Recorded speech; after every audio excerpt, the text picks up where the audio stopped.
On this episode of Marketing Mavericks, we talk to music visionary Ted Cohen on the Revolt Conference that's happening in Miami, as well as the evolution of music industry in the digital age and the relationships of artists and labels. Coming up next. Netcasts you love. From people you trust.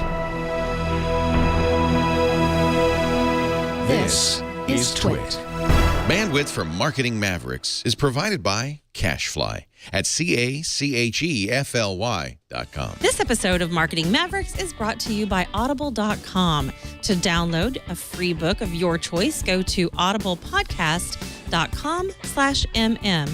And by Squarespace, the all-in-one platform that makes it fast and easy to create your own professional website or online portfolio. For a free 2-week trial and 10% off, go to squarespace.com and use offer code MM.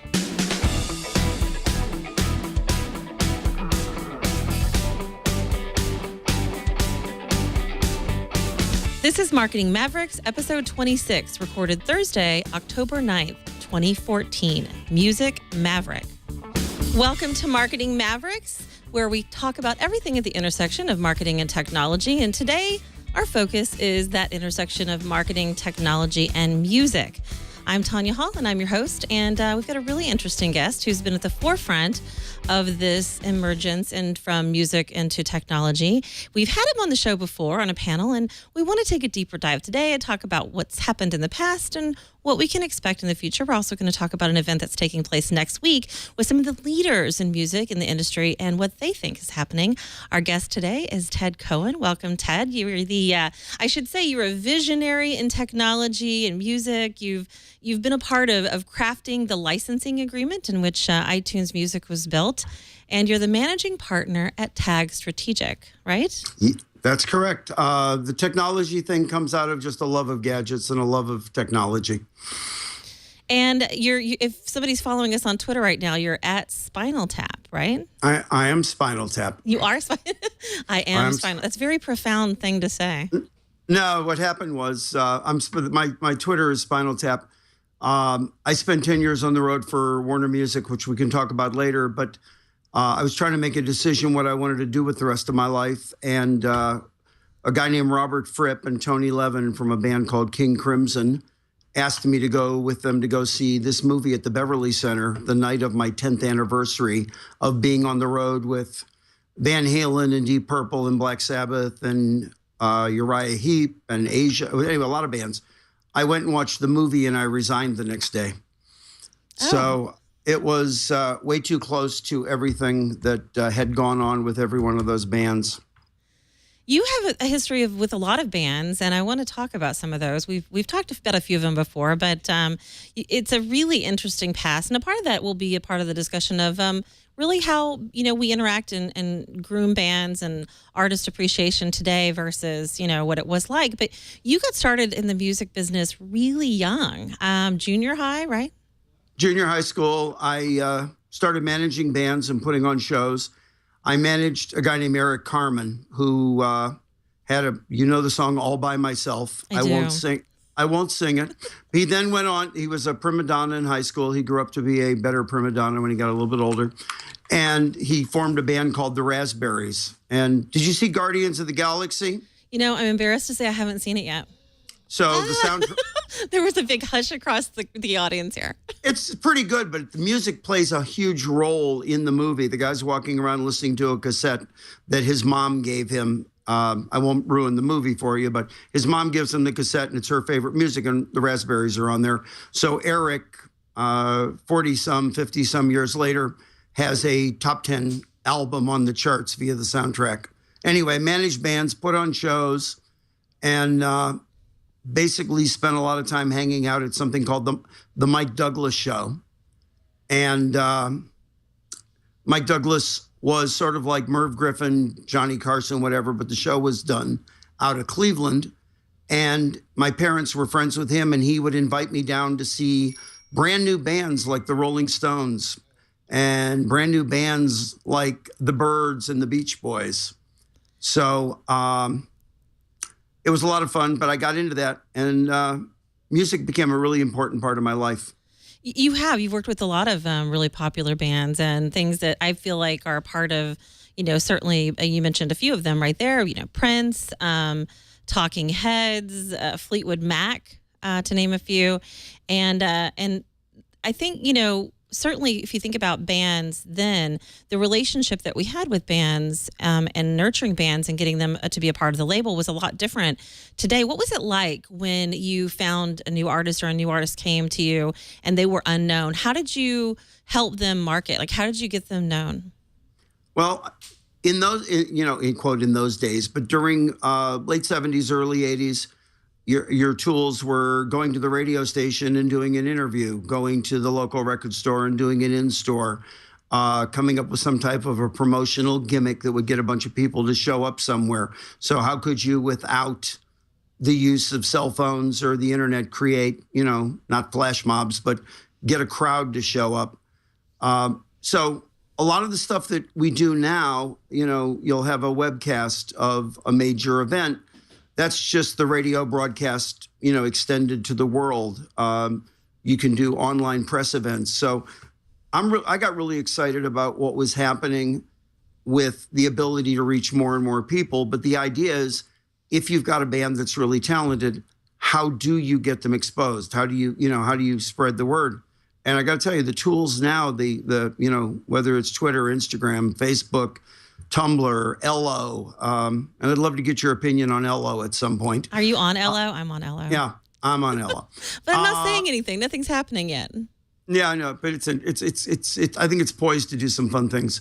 The tools that are available for an artist now to try and get people's attention are so much better than what was available then, because if the local radio station didn't want to do an interview with you, if they didn't want to do an interview, if the local writer didn't want to do a story, you were blocked. Now you have bloggers, you have, people like Rusty Hodge from Soma. You've got all these great internet radio stations that do stuff around music. So it's a much better time. Well, and back then it was artist relations, right? You had people that took the artist around and nurtured the artist. You had budgets for that. Do those jobs still exist? Well, let me say one thing. I always used to bristle, and I bristled again when you said artist relations. Our department at Warner was unique. We were called artist development. So the difference in my mind at the time between artist relations and artist development was that if you were artist relations, you went to the show, you went to the dressing room after the show and said, "Hi, I'm the guy from the label. I'm here to take you out to dinner." Artist development, we worked with, I refer to what I did in the early days as station wagon tours. So Prince was a station wagon tour. There were literally 3 station wagons and an equipment truck. And we drove around and did clubs for instance, in San Francisco, we did the Stone on Broadway or Columbus, which is right next to right where Carol Doda's was, if you know what I mean. So Prince was playing 500-seat, 800-seat clubs on the first tour. And I had the privilege or the duty of saying, that was a good show tonight, that was a bad show. Here's what, in my opinion, what you need to do differently. In the case of Prince, didn't have to say that a lot. He was brilliant. In the case of a lot of other bands, I would have to tell them after the show they sucked and help them, be better. And so this was really developing artist careers. We would literally, Bonnie Raitt, who is, most people know who Bonnie is now. She didn't break until her 6th or 7th album. Same thing with Fleetwood Mac. Same thing with Prince was on his 3rd album when it broke. Van Halen, on the other hand, broke, amazingly big off the first record. They started out, they went from playing the Whiskey at the end of February of 1978 to playing with the Rolling Stones in front of 80,000 people in, I guess it was October or November of 78 at the Tangerine Bowl in Orlando. You mentioned Van Halen, and that was one of my first albums. I was a big fan, David Lee Roth, and I'm just saying. Mm-hmm. But that was when we bought albums. And I think, it seems like then the goal for an artist was to partner with a label or work with a label and then get on the actual radio and work on album sales. All of that has changed today. How has it changed? I mean, what's the goal of an artist today versus when it was really important to partner with a label? I mean, is it still important to partner with a label? I'm trying to remember his name, but there's a guy from Interscope. I spoke at the EDM conference, which was Insomniac, who puts on the Electric Daisy Carnival, did a electronic dance music business conference in Las Vegas back in June. And we were talking about the fact of, I said to him point blank, what's the point of a label? I was moderating the panel. And I said, what's the point of a label? He goes, we're the big dog. When we push the button, people listen. Now, they don't push the button as often as they used to. They don't take as many chances as they used to. If you do sign with a major, you're probably going to give up pieces of additional revenue streams that you never gave up in the early days, in the traditional business, where all you were getting, they were taking, a large percentage of your record royalties. Now labels do these 360 deals, which are not only a piece of the record sales, which can be de minimis now, they can be almost non-existent, but the label, in return for funding the career, will get a piece of the touring, the merchandise, the endorsements, tour sponsorships. So they're recouping from a bunch of other revenue streams that make the deal worthwhile. For the artist, it's worthwhile if they have the goods to make that, quote, deal with the devil to get the push of the big machine. And it really works. I mean, if you saw what iHeart put on a few weeks ago in Vegas, they did the iHeart Radio Festival at the MGM Grand. I don't think there was more than one or two what you would call either indie or unknown bands. They had one band that won the Macy's New Band Contest, and they had Weezer. Other than that, every band was a band signed to a major. So they're not irrelevant, but now they're more marketing machines than record sales organizations. Well, and that, speaking of iHeart, they were actually listed as one of the top 5 brands on Facebook last year, and they've got the highest engagement. So social media has clearly been a part of how they're getting fans interested and using their service. Why, first off, why do you think that's working so well for them? And are radio stations, traditional radio stations, lagging behind, or are they keeping up? It doesn't seem like they are. Well, iHeart does a good job. I think they're doing a fantastic job of bringing, they've sort of done for radio what Mark Cuban did when he started broadcast.com, which got acquired, by Yahoo, in bringing your local station. So I can listen to a station from Cleveland where I grew up, or in Boston where I spent time, or in Cincinnati. They may not be the same as they were, but I can at least have that local connection. And in some cases, they can create multiple formats. So you can have 2 or 3 different flavors of a K-Rock. You can have 2 or 3 different flavors of a WBCN in Boston, or you could revive a WNEW in New York. I mean, so they've done some good things. But when I was in Miami, I guess it was 2 weeks ago, I was in Miami and I'm listening to Y100, and they're promoting Go to Your iHeart app right now. I bounced around the dial. There had to be like 6 Clear Channel stations, or 6 stations at least, in Miami using the iHeart app to reach out to their audience. So it's become the powerhouse in terms of bridging terrestrial radio with digital radio. I started my career in at least media on terrestrial radio. I was on an AM station, and then on a Saturday morning, and actually I was on a sports station. My content was not any close to sports, but people still had this affinity, this love for radio, and I think that's still there. But it's so important for traditional radio to expand through the internet, and it seems like Side of Fries in our chat room mentioned that Clear Channel actually owns is iHeartRadio, and I think that's an important point to make, because it's so important for traditional radio to figure out this next level of digital. Who's actually doing a good job besides iHeart? I mean, iHeartRadio. Where do we see that that's really happening? Well, yeah, like I said, the iHeart experience is pretty homogenized, and it is Clear Channel, and it's being driven by Bob Pittman, who was the big force behind MTV.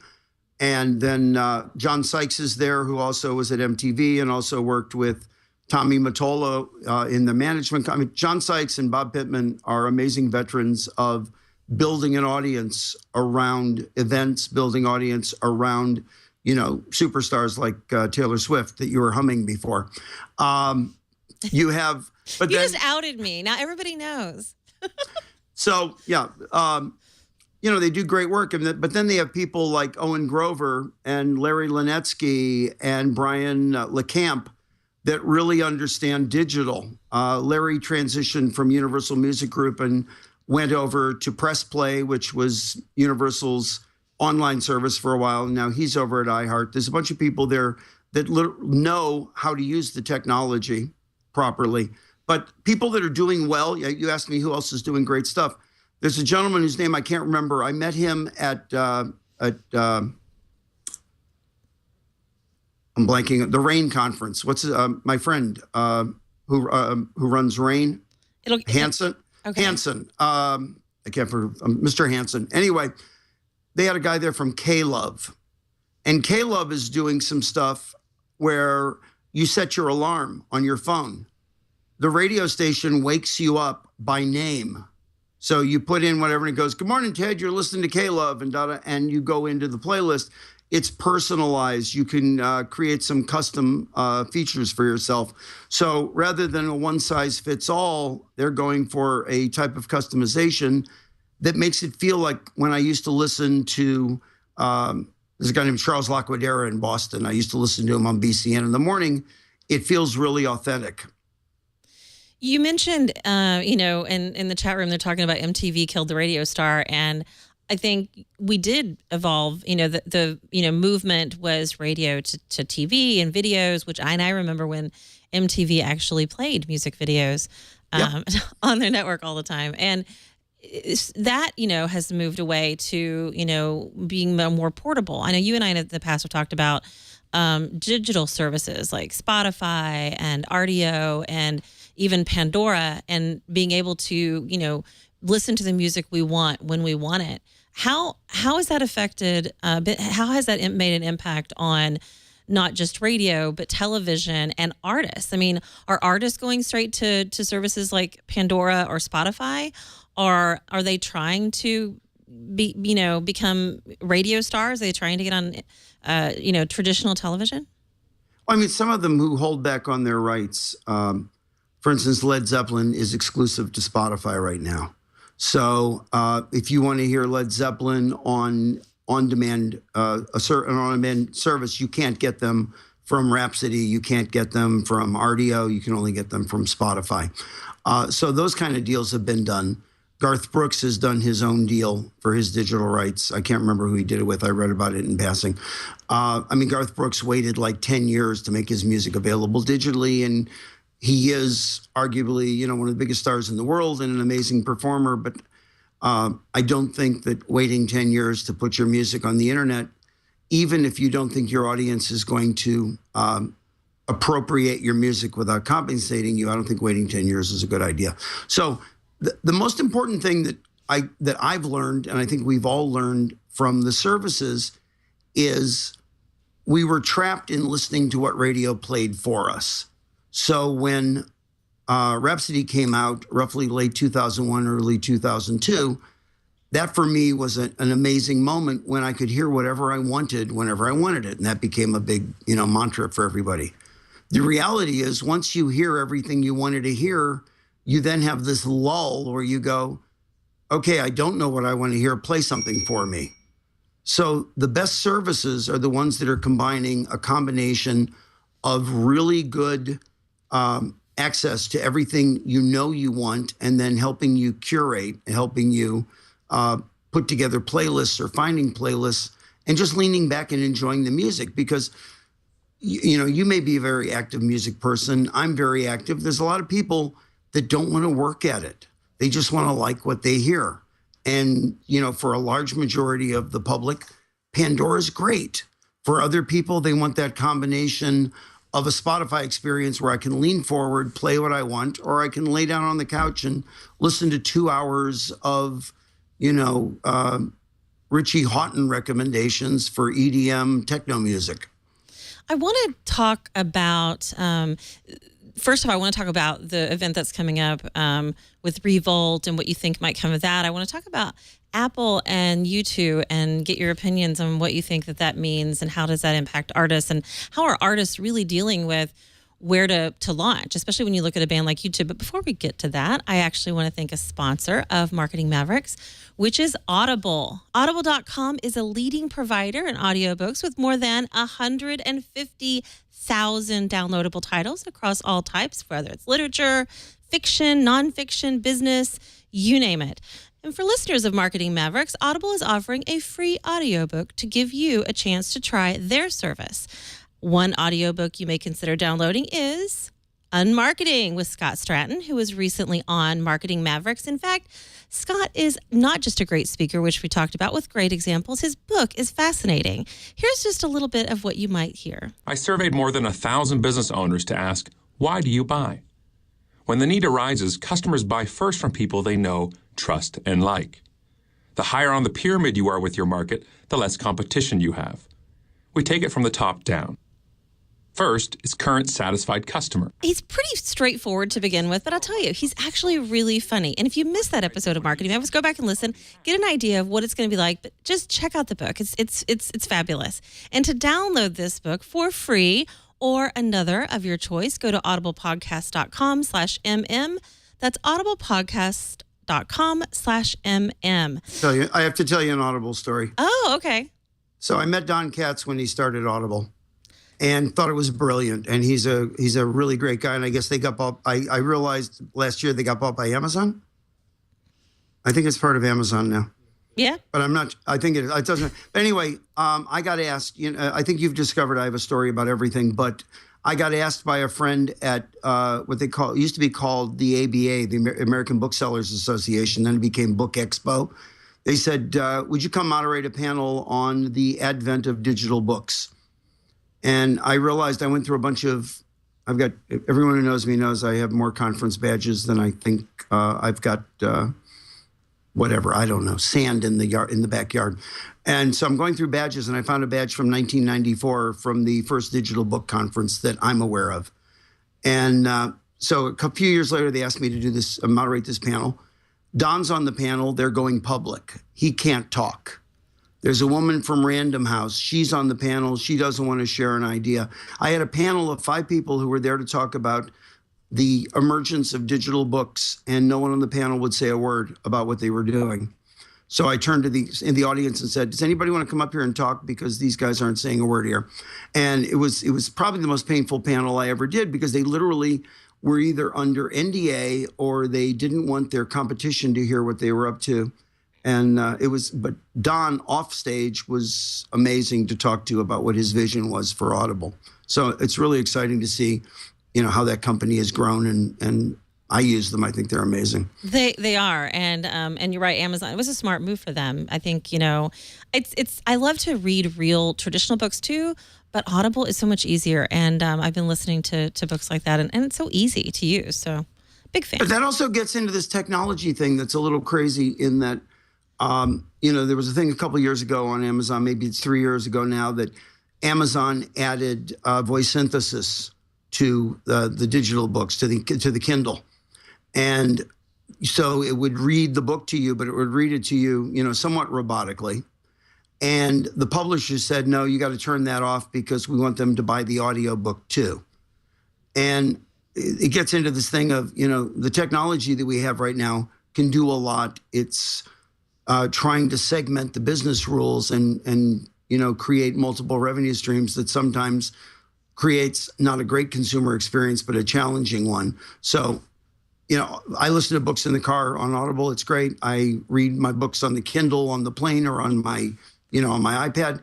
But if I have the book that I bought from Amazon on the Kindle and it's also available on Audible, it'd be great that I got, Do you want to switch? Do you want to listen to this? This is. I get frustrated with the rules. I remember one time I went to download something and it told me I downloaded too many copies, and I went, "Who came up with that stupid rule?" And I went, "Oh yeah, me." And it's great when you run into your own limitations. It says you're using too many computers, and that was back when we were saying you couldn't have your music on more than 3 computers. And it was like I went to load something on the 4th computer, and it says, "Please deauthorize one." Who came up with that stupid idea? Oh yeah, yeah. right. Netflix does that to me all the time, but that's Yeah. okay. I totally get it. We're talking about books, and we certainly we could go down this whole journalism path, but I want to talk about how that kind of also transitions into music and how we buy music and how that impacts artists. So, there are many artists who are independent or are trying to, there's so many flooding the space that they're trying to get noticed. And in the past, again, it was send your cassette or your recording into a DJ. Hopefully they'll play it and you'll get found. Now today it's, it's YouTube, it's the internet. How are artists making that transition? If you want to record your own video or maybe just record some music at home, which people do in their home studios, how does that get to the fans, and how is that making the artist successful? Well, I may have told you this, I may not have. We talked a lot offline. In 2006, right as I was leaving EMI and starting TAG, my consulting practice, I got invited to speak a bunch of places, and I didn't have to worry about talking to CorpCom about, am I cleared to speak here, and is this okay that I'm going to say whatever I say? And so I was really excited, and I was accepting a ton of invitations. And I got contacted by something that I'd never heard of called the Aspen Institute. And so I'm talking to a friend of mine, Gail Becker at Edelman, and she was advising me on my, media strategy. And I said, I'm speaking at the NARM Music Retail Conference. I'm speaking at New Music Seminar in New York. And I got invited to this thing in Aspen called the Aspen Institute, but I'm going to cancel that. And she goes, if you're ever going to value anything I've ever said to you, do you have any idea what the Aspen Institute is? And I went, no, it's just in Aspen. I don't know. She said, have you been invited to Davos? I said, not yet. She said, this is about as close as you'll get right now. You go do it. So I accept the invitation and I go to Aspen, and I get there, and turns out they have their own hotel on the campus, and there's an opening cocktail party on Wednesday night. And I go into the cocktail party and I look around the room. And about 2 minutes later, I walk up to a guy named Charlie Firestone, who is still the executive director. And I said, I only have one question. Coffee or dessert? And he goes, what are you talking about? I said, am I here to serve coffee or am I here to serve dessert? He goes, what do you mean? I said, you've got Madeline Albright here, Craig Newmark from Craigslist, Reed Hunt from the FCC, Linda Resnick from Palm Wonderful and Fiji Water and whatever. Can't remember who else was in. The guy who ran the Motion Picture Association, Dan Glickman, who ran the MPAA a few years ago, the Motion Picture. And I said, you got me. What am I doing here? He says, oh, you're giving the talk Friday morning on the transition from a distribution economy to an attention economy. Do you know what I mean? I said, absolutely. So Friday morning, we started talking about the fact that 6 years before, in 2000, every artist wanted to get their music in Tower. Now in 2006, Tower is gone. It was about getting your music into Best Buy, getting your music played on a Clear Channel station. Now you can get all your music on, Pandora, or at the time, Rhapsody. You could get your music up on iTunes. You could get your music, posted on Amazon. The question is, does anybody really know it's there? So the challenge now is not getting, the end game used to be getting meaningful distribution and meaningful outlets for exposure. Now it's just getting noticed among this, vast amount of people that are out there, all believing that they have at least they have the opportunity to have a career. So, but don't they need to get traction? I mean, you talk about getting noticed, and I have friends that use a variety of social media outlets and there's chats that there's actually a good friend of mine, Jessica Northey, has what's called a country music chat, and she interviews artists, and they it's once a week, and they get on Twitter, and people can kind of engage, if you will. Google Hangouts is used. So there's a way that people are trying to kind of introduce artists to fans. Is that resulting in actual downloads on iTunes? I mean, are people actually saying, I'm gonna do this, or is it are there existing fans they're staying connected with? Well, that's the whole thing. I mean, the metric can't be iTunes downloads anymore because iTunes downloads are tanking. I mean, it's showing a rapid, descent into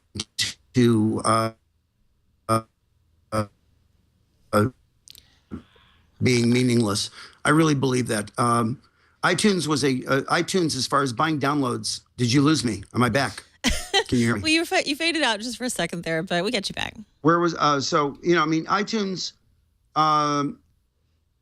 in late 2006, I got into a debate with somebody over, the importance of iTunes. And I really believe that iTunes was a transitional business model in terms of if you were going to try and amass a large catalog of music that you were going to own, you weren't going to do it at $1 a track on iTunes. And I believed at that time, and Rhapsody was the only meaningful service out there then. I believed that all access streaming was the future of music, and it's sort of it's playing itself out now in the success of Spotify. And as soon as we find out what Apple's going to do with Beats, I thought it was a great time for Apple to buy Beats, because if they're trying to get everyone's attention through iTunes, I think that's faded. I don't think people may be using it for movies. They may be using it for buying TV, TV series. But I don't know the last time I bought a download on iTunes. It could be a couple of years ago. Well, and there's so many different ways that you can engage music. I think you mentioned Apple and the release of U2, right? So that's been pretty controversial, and I think it actually arrives October 14th for everybody else, which is coming up here in a few days. What do you think about that? I mean, was that a smart move for YouTube? Was it a smart move for Apple? Does it make a difference? It was, I refer to these, and I don't mean it sarcastically, they're digital stunts. This was a great digital stunt. You had, a perfect storm of Jimmy Iovine getting involved in, getting involved with Apple in the acquisition of Beats. You have U2 that, every time I say U2, I go to say YouTube. I know. You have U2 that, was famous for creating the U2 iPod that had their complete catalog on it back when Steve was alive. You have, it was a perfect storm to do something like this. I mean, U2 was very early in supporting Apple's music initiatives. Jimmy became their mentor when they moved from being on Island Records, where they started, and moving over to Interscope. And so I thought it was actually I thought it was a great stunt. I mean, and I'm saying stunt, but that's not meant sarcastically. It was a great marketing trick. I could not understand, I really don't understand the backlash of people complaining that they got a free U2 album. Yeah. I don't, hi, we just, you just won the lottery. Well, I didn't buy the ticket. Why are you giving me the winnings? But I think it was, go ahead. Well, it just goes to show that marquee bands like U2, as well as the small and indie artists, are still trying to figure out, we're still trying to figure out this music space and how, we're marketing music today. The landscape is constantly changing. And so we're trying to figure out what's going to really ultimately impact sales, right? Right. I mean, if they'd announced that they were giving you a free track and a discount on buying the album, I think it would have been a non-starter, because I doubt when the U2 album comes out, anyone who didn't take advantage of the free download is really going to buy it. They're going to go to Spotify and they're going to stream it.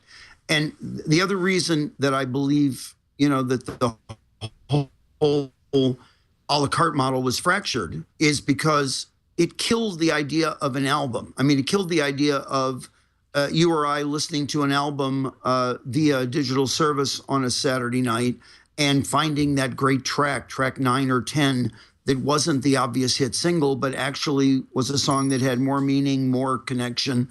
So Apple made it all about what's the best song on the record or what's the most popular song on the record, and that's the track you want to buy for 99 cents. As Spotify and now Deezer and whatever Beats morphs into, I can hear the whole record. I can hear the artist's work, but the artist's work doesn't have to be 12 tracks anymore. It can be 5 tracks. It could be 18 tracks. Once we're freed from a container now. We're freed from, does it fit on a CD? Does it fit on vinyl? Did it fit on a cassette? It's infinite now. It could be, 2 songs. It could be 25 songs. So it's interesting. But you were asking a question earlier of how does an artist get discovered? And I, of course, veered off. And I always know where I veer off. You would do that? No. Yeah, I veered. No, but it. What's great about right now is I don't know if you made it down to VidCon, but that is an eye opener. VidCon is the YouTube convention, and it was all the YouTube stars, and you're seeing all these people that have 1 million views, 2 million views, 500,000 followers, and they are true, whether they're musicians or they're doing their eye makeup or whatever it is, they're rock stars. Somebody talked that it took 30 minutes to get from the hall to their hotel, and someone remarked, yeah, but the hotel's across the street. And they said, no, it was 30 minutes of getting through the crowd that was stopping them. So these people legitimately have, developed audiences, or illegitimately, but they develop audiences. And is that Mystery? That's Mystery Guitar Man? Actually, that is Pomplamoose, which they've actually been on the show before. Oh, is that him? Oh, I love them. Yeah. Their videos are some of the most creative videos I've ever seen in my life. I did a panel with him. That's why he looked familiar. I'm going, but I mixed him up. There's also a guy. Well, and Leo's actually had them on here on Triangulation. They've been out here playing for him and in our brick house. So we're big fans. No, they're great. And the video projection video. I mean, the things they do with video projection is just unbelievable. I mean, they have a channel on the Collective's MCN. And that's the other thing is these multi-channel networks, such as the Collective has and Maker Studios and Full Screen and others, these ability to aggregate. That's the trick right now, because now you've got if you throw your video up on YouTube, it's like throwing your song up on iTunes. Again, you're out there among millions of videos. If you can align yourself with a magnet a channel that people go to, whether it's your own channel or a channel of EDM music or whatever it is. Dana Shagan over at the Collective is doing some really great stuff. But other ways these people are getting discovered, and I'm going to do a shout out. I really do hate talking about, can't think of another word, pimping my clients. But I have a current client that is just launching. It's called showpitch.com. And Showpitch is a really, really good execution of attempting to create an environment where artists can get discovered. They can put their music up. They can put this would simplify it, but it's MySpace for this decade. And it's not just, the problem I had with MySpace is every time I went to an artist page, it looked like a bulletin board that they were just pinning stuff. It was just stream of conscious stuff pinned along. And so, they're doing some great stuff. I was in Miami with them last week. We did a pre-launch party at Pitbull's office, and it was phenomenal. What they've built is great.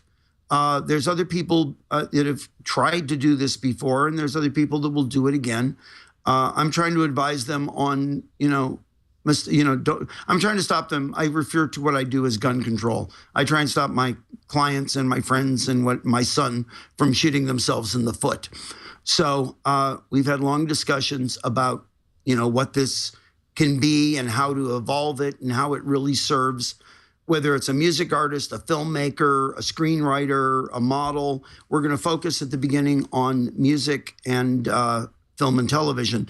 But for anyone who's trying to get noticed, it basically gives you what they refer to as your stage, where you can basically create a more structured look at what you're all about and develop a relationship with your audience. So they're doing some cool things. Part of what made MySpace successful in the beginning was because that's where the kids were, right? That's where we were going. And so for artists to be there, it made sense. How do you plan to drive people to this site? How will you get people to pay attention? It's like Ello. Are you just going to have, all the cool kids there first, invite only? How is it going to work? My job is to create great strategic partnerships. So a lot of things haven't been announced yet. I'm being the guys on that panel at the book conference. There's things I can't talk about right now, but we're doing some great strategic partnerships. Come on. I'm helping. You can tell us. Nobody's listening. That's my line. I do that at every. I said, "Come on, raise your hand. It's a virtual NDA." By the way, see, one of the reasons that I had to resign from Warner is they made me do stuff like this, and it was. Oh, I knew that was going to come up. This was the kind of stuff that they would make me do, and it's a good thing that some of that is blocked out. That's a pretty naughty picture. No. So it was horrible. So I had to. That's Van Halen too, but that's not David Lee Roth. That's Sammy Hagar, right? No, that's Michael Anthony and Alex Van Halen. Okay, Alex Van Halen. Okay. Yeah. No, I was with Sammy about a month ago. I was with Sammy and I was with Michael. I was another side story. You'll kill me, but I go to the British consulate here in LA for a party about a British music initiative. But Sammy Hagar is there promoting his new rum. He sold the tequila company, the Cabo Wabo Tequila, and now he's got Sammy's beach rum. And so Sammy and Michael Anthony are there because Michael plays with Sammy now. And I see Michael, and I walk up behind him and I wrap my arms around his neck. I'm not choking him, but I got my arms from behind around his neck, and I whisper in his ear, "You don't write, you don't call, you don't take me to lunch." I haven't seen him in 20 years. He goes, "Teddy?" He turns around, I give him a hug. I said, "How did you know?" He says, "Because I listen to you every morning going, get out of bed, we got to go to the radio station now." So, the radio station now is doing things like this. I can put somebody in a room with somebody who's doing really great stuff, music, fans. We can do this, but I sat in a room. I don't know if you're a fan of Todd Rundgren at all. I don't know. Are you familiar with Todd? I'm not. You're not? But someone's going to play you the song in the background in a moment. I know. I'm thinking, is it really good? Someone go find the hit single. Anyway, Todd was doing video chats at the House of Blues in 1999, which they're tearing down on Sunset in a few weeks. But Todd was doing video chats with his fans. Todd was doing things like Subscribe to Me. He had a thing called Patronet, where he would basically let you hear the album as it was evolving, the songs from demo through the finished mixes. And all those kind of things can be done now if you want to give your fans access, if you want to give them an insight into your creative process. And when you have other musicians that recommend you, there's all different ways to do it. And what I continually say to people is, don't imitate, be inspired by what they do and innovate. So use something that, we talk about Amanda Palmer always doing some really cool things. Everybody, who's not thinking tries to go out and do exactly what Amanda did this last time, whatever that is, instead of going, okay, that was cool. What can I do that doesn't look like I'm imitating what Amanda did or imitating what you two just did or, those kind of things. You continually have to be innovative or it just looks like you're, coming up with, uninspired digital stunts. So I had to look him up just to make sure I am a fan, actually. But I want to talk about, we've been talking about platforms, and there's a big event coming up with Revolt, and they're really going to have some interesting people, and there's going to be a lot of discussion around the space of music and artists and how they're marketing their product today, how they're using social media, and more. But before we do, I actually want to thank another sponsor of Marketing Mavericks. This episode is brought to you by Squarespace.com, the all-in-one platform that makes it easy for you to create your own personal website or online portfolio. Here's the deal. I have to start by saying I have been putting this off. I have 2 websites that are pretty outdated. And yes, even me, I've been very apprehensive about getting it done. It's that one thing on the list that I just managed to find everything else to do but that. Well, it's because I thought it was going to be really complicated and stressful. No, not with Squarespace. I can't believe I've waited this long. I've already started the process, and there's so many creative options. There's all types of templates and it's easy customer service. I can't believe, here are some of the reasons I think you should consider Squarespace. They're constantly improving their platform. And this is what people told me when I asked them, where should I go? There's new features, new designs, and even better support than most places. They have 25 beautiful templates for you to start with. That's a lot to choose from, trust me. And recently added, get this, a logo creator tool. This is a tool for, I think, great for small businesses. Everybody wants to have a logo. Well, now you don't necessarily have to have a graphic designer on staff because there's one built into Squarespace. It's a basic tool. You, as an individual, maybe a small business, it's going to give you limited resource to create a simple identity for you to use. And speaking of easy to use, it's incredibly easy to use.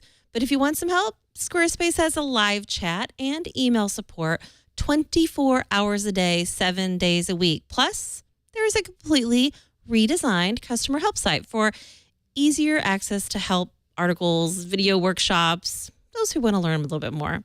And e-commerce, well, you could have gotten that somewhere else, but now you don't have to. You can get that on Squarespace. It's now available for all subscription plan levels, including the ability to accept donations, which is great for nonprofits, cash wedding registries, school fund drives, since, we're back to school. And you know what? It's inexpensive. It starts at $8 a month and includes a free domain name if you sign up for a year. So I said it's beautiful on the outside, but it's also beautiful on the inside. I mean, Squarespace actually takes just as much pride in their back-end code as they do in their front-end design. You're really going to like using Squarespace. It's easy, it's attractive, it's pretty, it's everything you're going to want for your website. So here's what you need to do. Start a free 2-week trial with no credit card. Get that. Everybody usually wants to grab your card. Not so much with Squarespace. They don't require that to begin with. Just get started building your website. When you decide to sign up for Squarespace, make sure to use the offer code MM to get 10% off and show your support for Marketing Mavericks. And, we thank Squarespace for their support of Marketing Mavericks. A better web awaits, and it starts with your new Squarespace website.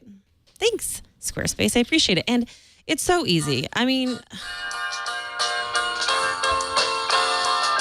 what do we have? What is this? Hello, it's me. I Hello. give you a little Todd Rundgren.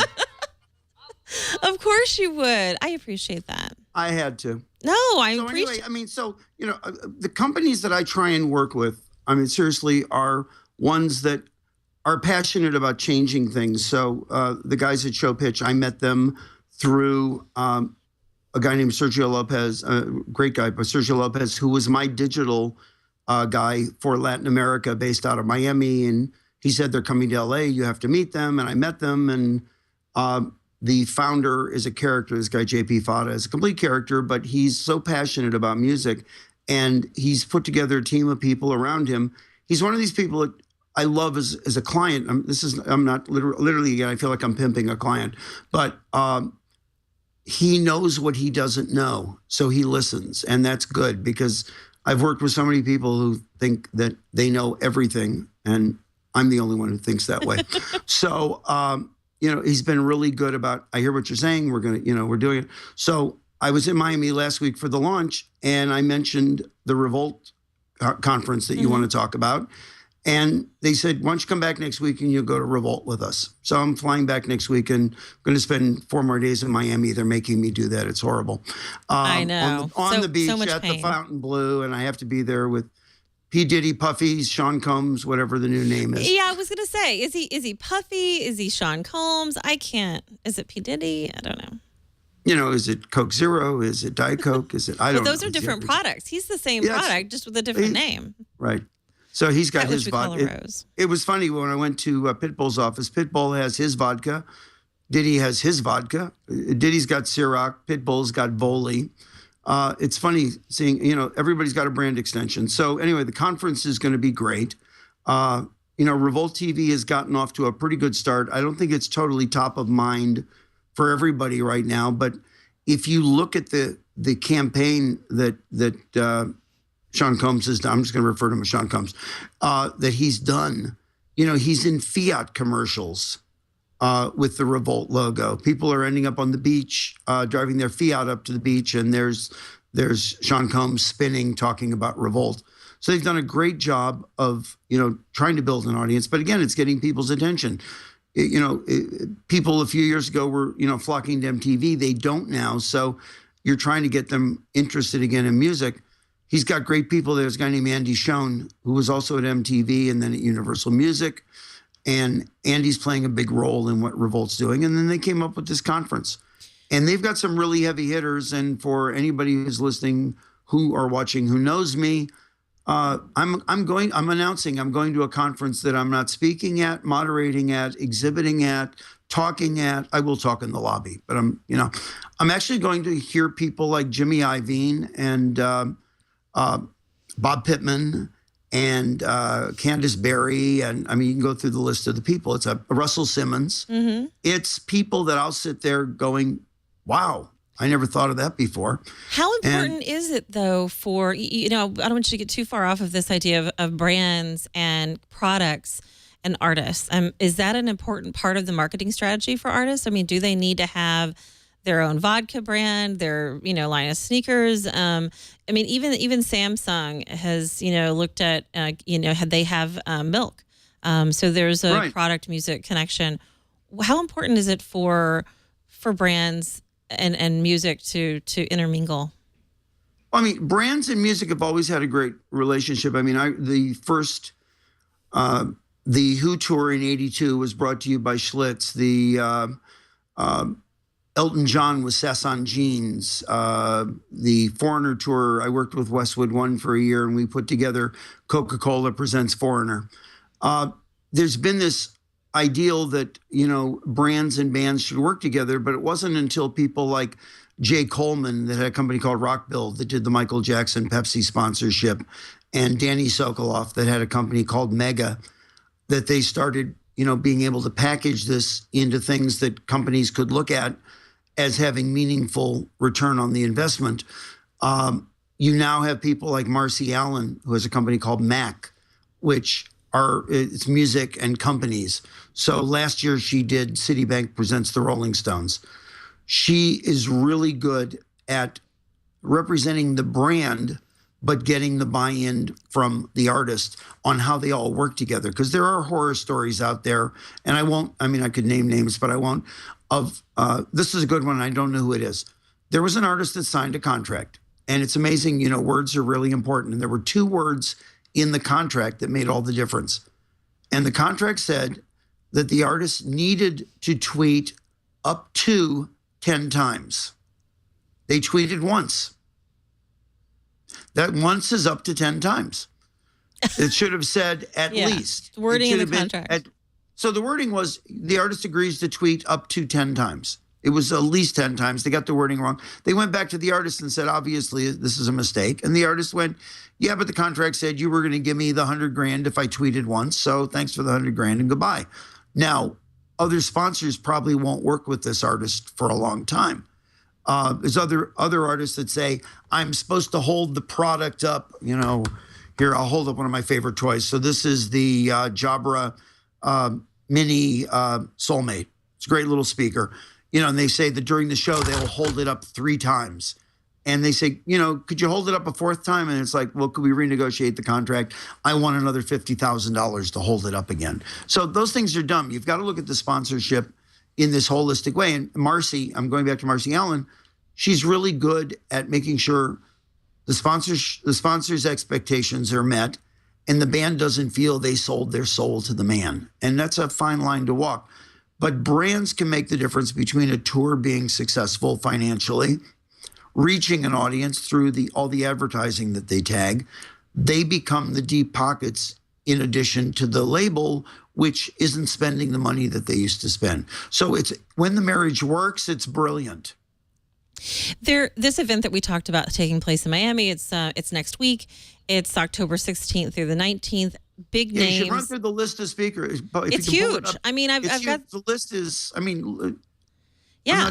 I'm not sure the DJ. Well, the music performances, DJ Cassidy is good. If you go to the speakers, Russell Simmons, Sean Combs. You mentioned Bob earlier, Bob Pittman, who's Clear Channel, also the MTV co-founder and CEO. Frank Cooper, who's the chief marketing officer at PepsiCo. Just the list goes on and on, from Spotify to Shazam.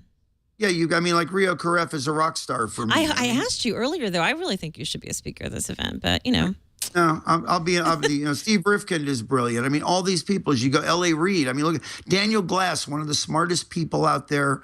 Daniel's broken Mumford and Son and Phoenix. And I mean, he knows how to break artists. Craig Kallman is a genius. I mean, I'm glad to be in the room. And John Platt there, who's Warner Chappell, they used to call him Big John, and then he lost 200 pounds, and he's still Big John. I mean, he's amazing in what he's done with urban music and publishing and breaking artists. I'm looking at it, it's going by on the screen, so if it looks like I'm looking down, I'm watching you scroll. Sylvia Rohn is one of the most brilliant music executives, male or female, that's, come down the pike. So, I mean, this is pretty exciting. You mentioned Russell Simmons, and he's been a huge advocate for being an example, reaching out to the youth in the community. And I think when you look at any industry, not just music, but whether it's sports or whatever, if you create a brand of yourself, which musicians do, you are looked at and as some sort of role model for certainly everyone, but specifically youth. How important is that for artists when they're getting started? Is it just important for really famous artists to consider as a part of their brand, or is it something that you have to think about when you take that first step into the business? I mean, artists historically, some artists like, a Dave Grohl from Foo Fighters has been great about helping other bands come up underneath Foo Fighters.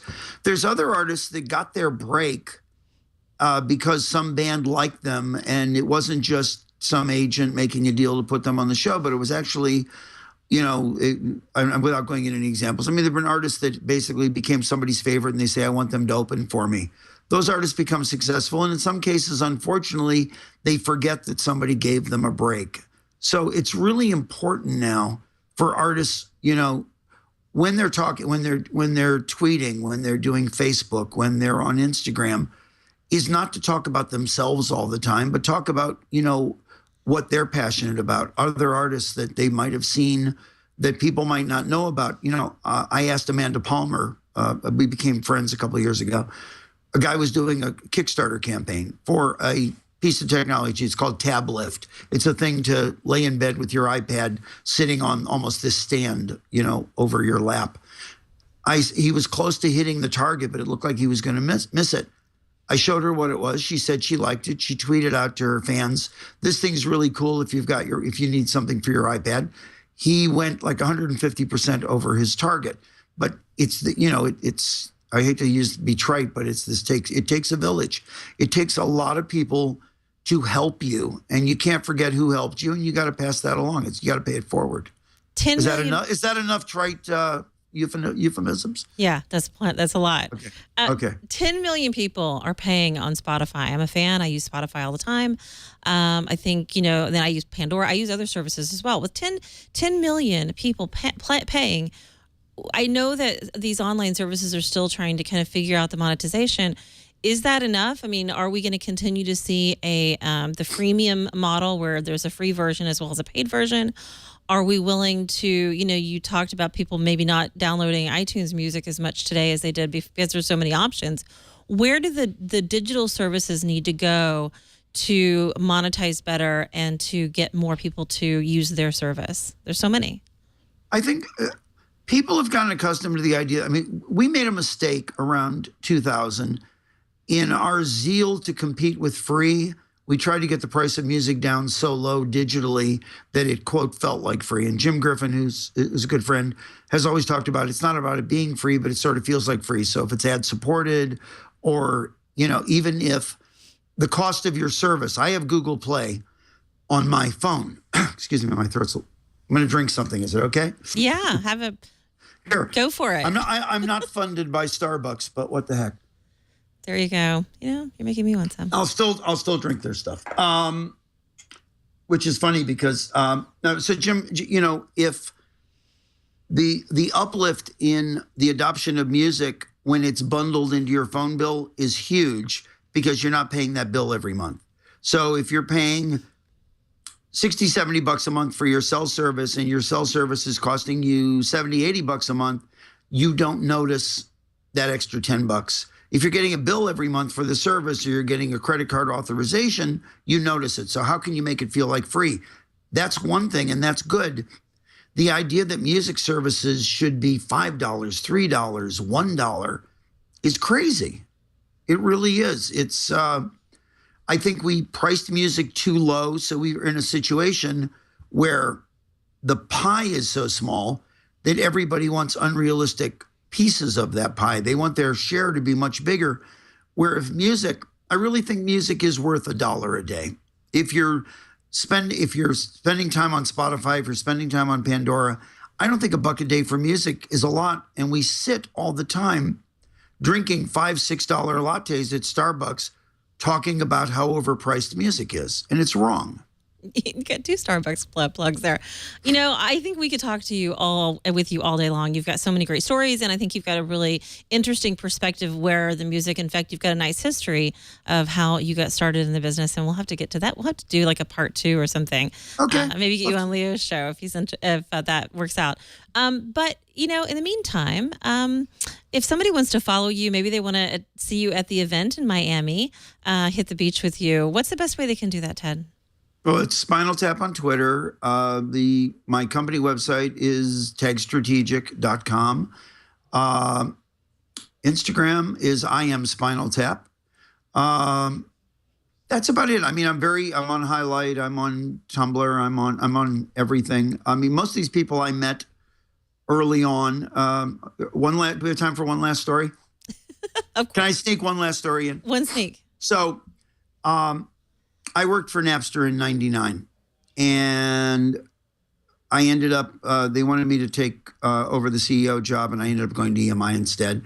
A few years later, a friend of mine that I met there calls me up, and he says, I want to bring a guy over to the house.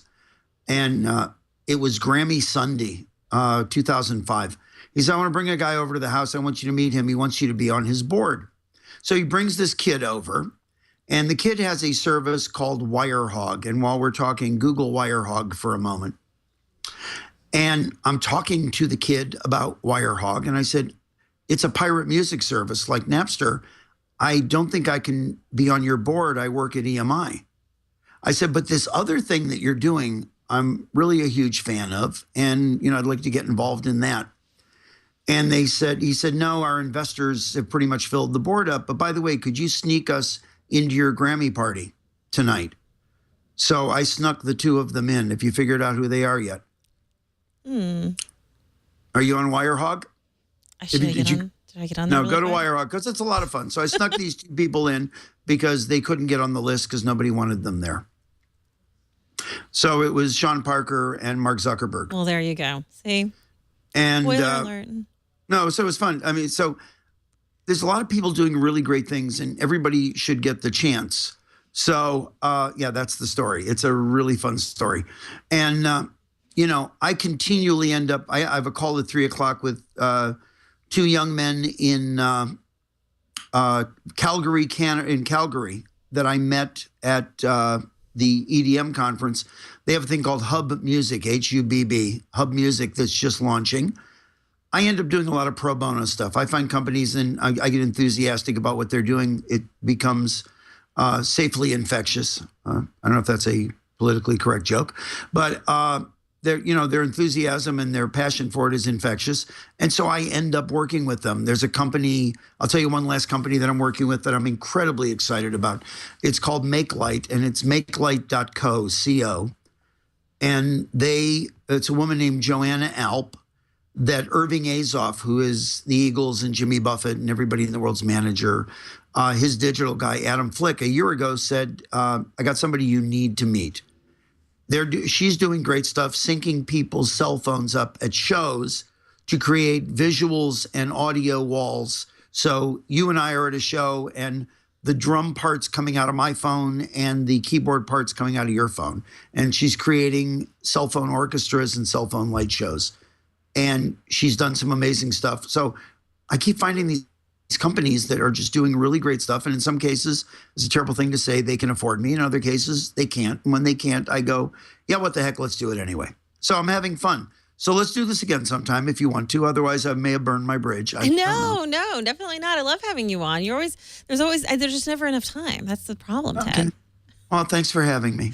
Absolutely. And I appreciate you coming on. I'm really excited to see what's going to happen. And I'll get your feedback maybe after the Revolt. Keith has been, the CEO of Revolt we keep trying to reschedule him to get on. I should have the two of you on together and talk about, that's what I think. Sure. Thanks again, so Ted. So where can we watch this later? How do we watch this later so I can see how crazy I was today?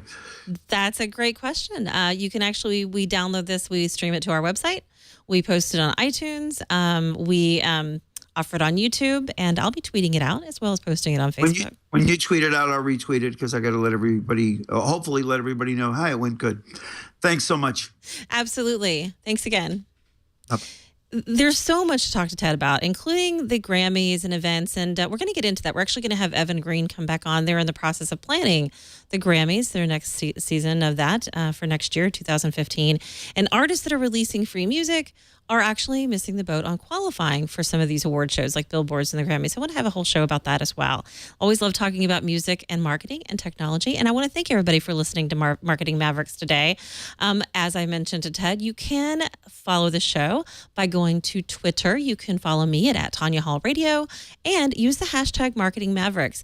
Email me at mavericks@twit.tv. I want to hear what you think, what you're interested in for the show, and I've started getting a lot of questions at mavericks@twit.tv. So I've decided that we'll actually start answering some of those questions live on our show. So if you have a great question about marketing, whatever branding, creative, and advertising angle that it has, let us know what you think. And that's at mavericks@twit.tv. Or if you're a Facebooker, follow me on Facebook. And I am on Ello. I just haven't posted anything yet. So I need to get on that. Thanks everybody for listening to this episode. I'm Tonya Hall, and we're out of here.